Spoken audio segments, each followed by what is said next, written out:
Hi viewers, welcome to our channel. ప్రస్తుతం మనతో పాటు ప్రముఖ పొలిటికల్ అనలిస్ట్ కృష్ణకుమారి గారు ఉన్నారు. వారితో ఒకసారి మాట్లాడదాం. నమస్కారం మేడం. నమస్తే మేడం, షర్మిల గారికి అండ్ టాలీవుడ్ ఒక స్టార్ హీరోకి అండ్ ప్రభాస్ గారి పేరు కూడా బయటకు వచ్చింది. ఓ మధ్య సంబంధం ఉందని చెప్పేసి గతంలో ఒక ప్రచారం అయితే జరిగింది. అయితే అప్పుడు ఆ ప్రచారం చేసింది బాలకృష్ణ గారి ఇంటి వేదికగా ఇది జరిగిందని చెప్పేసి కూడా చెప్పారు చాలా మంది. షర్మిల గారు బయటకు వచ్చి నాకు ప్రభాస్ గారికి ఎటువంటి సంబంధం లేదని కూడా అప్పుడు అనౌన్స్ చేశారు. మొన్న జగన్మోహన్ రెడ్డి గారు ప్రెస్ మీట్ పెట్టి షర్మిల గారికి ప్రభాస్ గారికి సంబంధం ఉందని చెప్పేసి బాలకృష్ణ గారి కదా చేసింది, ఇప్పుడు వాళ్ళ పక్షాన చేరినట్టుగా ఆయన మాట్లాడారు. ఇవాళ షర్మిల గారు ప్రెస్ మీట్ పెట్టి అసలు ఈ ప్రచారం సృష్టించిందే జగన్మోహన్ రెడ్డి గారు, బాలకృష్ణ గారికి ఎటువంటి సంబంధం లేదని చెప్పేసింది. అంటే ఒక చెల్లెల పైన అన్న ఈ విధంగా ప్రచారం చేయడం ఏంటి అని అందరు కూడా వాపోతున్నారు. మేడం, మీరేం చెప్తారు దీనిపైన? అప్పుడు సిచ్యువేషన్ డిమాండ్ అండి. ఆ రోజు అలా చేస్తేనే ఆయన గట్టెక్కుతాను అనుకున్నాడు. గట్టెక్కుతాను అనుకుని ఆ రూమర్ని క్రియేట్ చేశాడు. క్రియేట్ చేసి మాట్లాడి అందరూ పోస్టులు పెట్టేటట్లు చేశాడు. చేసి ఈవిడి చేత హైదరాబాద్ వచ్చి డీజీపీకి కంప్లైంట్ పెట్టేటట్లు చేశాడు. అక్కడేంటి రెండు విషయాలు. అసలు ఆమె ఆంధ్రప్రదేశ్లో ఉండంగా, ఆంధ్రప్రదేశ్కి ఒక డీజీపీ ఉండంగా హైదరాబాద్ డీజీపీని వచ్చి ఎందుకు కలిసింది అని ఆలోచిస్తారు కదా ఎవరైనా. దానికి ఆవిడ చెప్పిన సమాధానం ఏంటంటే, నాకు ఆంధ్ర పోలీసుల మీద నమ్మకం లేదు అనేసింది సింపుల్గా. అనేసరికి అరే ఆంధ్ర పోలీసులు ఇట్లా అన్యాయంగా ఎవరికైనా అన్యాయం జరిగిందంటే వాళ్ళ పక్షాన ఉండరా అనేటట్లు. అలాగే ఇలాంటి ప్రచారం తెలుగుదేశం వాళ్ళు చేస్తారా? అసలు వాళ్ళకేం పోయే కాలం వచ్చింది? వాళ్ళకి బుద్ధి జ్ఞానం లేదా? అది లేదా, ఇది లేదా? అసలు రాజకీయాల్లో ఇట్లా ఉండొచ్చా? ఇలా ఉండడం ఎంతవరకు కరెక్ట్? ఇలాంటివన్నీ వచ్చేసినాయి. ఆ రోజు ఇలాంటి ప్రశ్నలన్నీ ఉద్భవించినాయి. మరి ఈ పరిస్థితుల్లో తను ఏమనుకున్నాడంటే, కరెక్ట్గా ఎలక్షన్స్ ముందు ఈ విషయాన్ని బయటికి తీసుకొని వచ్చి ఇక్కడ డీజీపీతో కంప్లైంట్ చేయిస్తే వాళ్ళ బండారం అంతా బయటపడిపోతుంది. ప్రజలు వాళ్ళని తూ అని ఉమ్మొస్తారు, ఉమ్మూసి ఓట్లు నాకు వేస్తారు అనుకున్నాడు. నిజంగా కూడా జరిగింది. దానివల్ల ఉపయోగం జరిగింది. అయితే ఇప్పుడు అయిపోయిన పెళ్ళికి బాజాలు ఎందుకు అన్నట్లు ఇప్పుడు ప్రెస్ మీట్ పెట్టాడు. ఇప్పుడు ప్రెస్ మీట్ పెట్టి ఆయన ఉద్దేశం ఏంటంటే, అందరూ వదిలేసిన టాపిక్ని తీసుకొని వచ్చి మళ్ళీ ఇంకొకసారి గుర్తు చేసి మానిన గాయాన్ని రేపాలి అనే ఉద్దేశం అతనికి ఉంది. తద్వారా తనేదో లబ్ధి పొందాలి అనుకున్నాడు. దానిలో భాగంగా మరి అసలు షర్మిల నీ గురించి మాట్లాడిన వాళ్ళే బాలకృష్ణ ఇంటి వైపు నుంచే వచ్చినాయి అవన్నీ. నువ్వు ఇప్పుడేమో వాళ్ళతోటి వత్తాసు పలుకుతున్నావు, వాళ్ళు ఏది అంటే నువ్వు అదే అంటున్నావు, ఇది ఎంతవరకు కరెక్టు అని చెప్పి ఆయన మాట్లాడటం జరిగింది.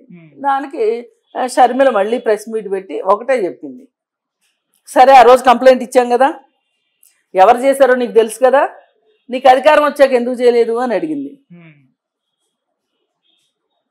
ఇప్పుడు తెల్లబోవటం జగన్మోహన్ రెడ్డి వంతయింది. పాపం జగన్మోహన్ రెడ్డికి ప్రతిరోజు ఆయన దారిని పోయేది ఎవర్రా అంటే తన్నులు తినేది నేనే అన్నట్లు ఆయన వచ్చి మరీ తన్నులు తింటున్నాడు. ఎందుకు ఇలా చేసుకుంటున్నాడో అర్థం కావట్లా. ఇప్పుడు ఈ మాత్రం చిన్న లాజిక్ ఆయన ఎట్లా మిస్ అయ్యాడు? ఈ మాత్రం లాజిక్ అడగదు షర్మిల అని అనుకున్నారా? షర్మిల అడగకుండా ఎందుకు ఉంటుంది? సరే వాళ్ళెవరిలో సంగతి ఎందుకు లేవు, నువ్వేం ఏడ్చావు చెప్పు, నువ్వేం మిడిగావు చెప్పు అని అడిగింది. మరి నిజమే కదా, ఐదేళ్ళ టైంలో నువ్వు ఎందుకు చేయలేకపోయావు? బాలకృష్ణ అయితే ఏంటి, ఇంకెవరైతే ఏంటి, తప్పు చేసినప్పుడు ఆ ఇంటి నుంచి వచ్చినాయి కాబట్టి ఆయన బాధ్యుని చేసి నువ్వు అధికారం ఉన్న రోజు ఎందుకు చేయలేదు? ఇప్పుడు చేయాలన్నా చేయలేవు కదా. మళ్ళీ పైగా నువ్వు ఇవన్నీ మాట్లాడాల్సింది పోనీ ఎలక్షన్స్ ముందన్నా మాట్లాడితే ప్రజలు నాకు అనుకునించి 4 ఓట్లు వేసేవాళ్ళేమో, ఈ 11 కాకుండా 12వ సీట్ వచ్చేదేమో నీకు. అసలు ఇప్పుడు ఏం ఆశించి నువ్వు మాట్లాడుతున్నావో నీ మాటలకు నీకే అర్థం కావట్లేదు. అంటే ఇప్పుడు జగన్మోహన్ రెడ్డికి ఏం మాట్లాడాలి, ఎలా మాట్లాడాలి, ఎవరి ముందు మాట్లాడాలి అనే ఒక స్ట్రాటజీ పోయినట్టు అనిపిస్తుంది. ఎలక్షన్స్లో ఓటమితోటి మైండ్ బ్లాంక్ అయిపోయి మొత్తం ఆయనకి ఏమి అర్థమవుతున్నట్టు కనిపించట్లా. అర్థమైతే కనుక ఇట్లా మాట్లాడ్డు. మళ్ళీ పైగా నువ్వు అసలు వాళ్ళతోనే కలిసిపోయావు అని. ఆమె కాంగ్రెస్ పార్టీలో ఉంది, వాళ్ళతో ఎందుకు కలిసిపోయింది? నిన్ను వ్యతిరేకించిన వాళ్ళందరూ ఒకే పార్టీ అనుకుంటే ఎట్లా? ఇప్పుడు నేను వ్యతిరేకిస్తున్నా, నేను తెలుగుదేశమా? కాదు కదా. నిన్ను వ్యతిరేకించినంత మాత్రం నేను తెలుగుదేశమేనా? నేను పసుపు చీర కట్టుకున్నంత మాత్రం నేను తెలుగుదేశమేనా? పోయినసారి అదే కదా షర్మిలానంది, చంద్రబాబు నాయుడు ఇంటికి వెళ్తే పసుపు చీర కట్టుకుని వెళ్ళింది అని. ఇప్పుడు నేను ఎప్పుడన్నా పసుపు చీర కట్టుకున్నప్పుడు ఏమైనా తెలుగుదేశానికి అనుకూలంగా మాట్లాడాల్సి వస్తే నేను చాలా భయపడతా.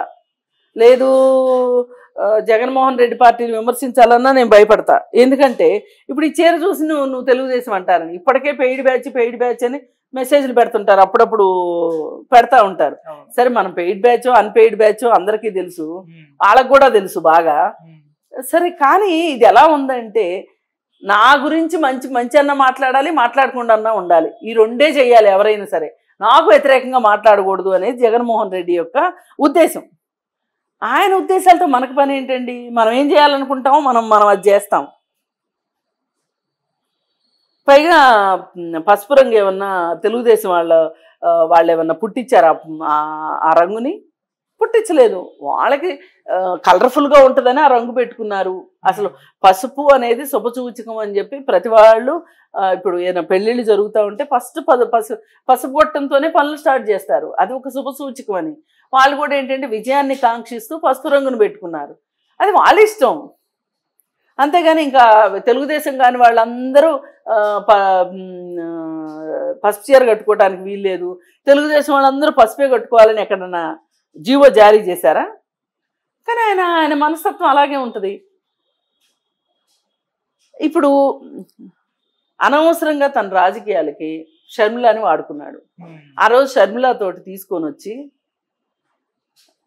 హైదరాబాద్లో కంప్లైంట్ ఇప్పించాడు కదా.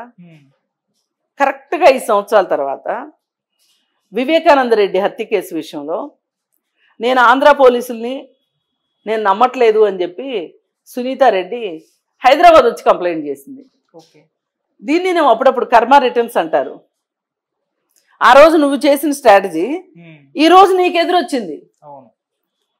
ఇప్పుడు ఇది తప్పు అన్నావు అనుకో, అది కూడా తప్పు అవుతుంది. అది రైట్ అన్నావు అనుకో, ఇది కూడా రైట్ అవుతుంది.